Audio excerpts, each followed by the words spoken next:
গাধাকে সৃষ্টি করার পর সৃষ্টিকর্তা বললেন, তুই আজীবন কঠোর পরিশ্রম করবি, অন্যের বোঝা বয়ে বেড়াবি, তোর মাথায় কোনো বুদ্ধিও থাকবে না, তোকে আয়ু দিলাম 50 বছর। গাধা: সে কি, এত কষ্ট করে আমি এত দীর্ঘদিন বাঁচতে চাই না, দয়া করে আমার আয়ু কমিয়ে 20 বছর করে দিন। সৃষ্টিকর্তা: যা, তাই দিলাম। কুকুরকে বললেন, তুই হবি মানুষের সবচেয়ে বিশ্বস্ত বন্ধু, কিন্তু মানুষের উচ্ছিষ্ট খেয়ে বেঁচে থাকবি, তোর আয়ু হবে 30 বছর।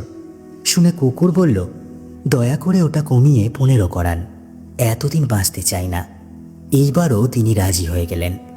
এরপর উনি বানরকে বললেন, হে বানর, তোর একমাত্র কাজ হবে লাফিয়ে লাফিয়ে এক গাছ থেকে আরেক গাছে যাওয়া আর তামাশা দেখিয়ে মানুষকে বিনোদন দেওয়া, তোর আয়ু দিলাম 20 বছর।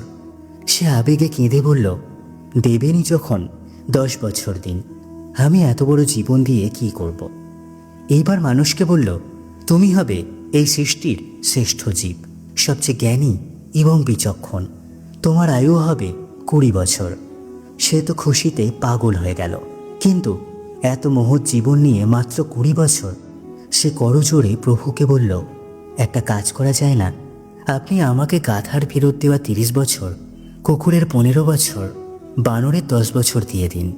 সৃষ্টিকর্তা বললেন, নিজের ভালো পাগলেও বোঝে, তুই বুঝলি না, যা, দিলাম।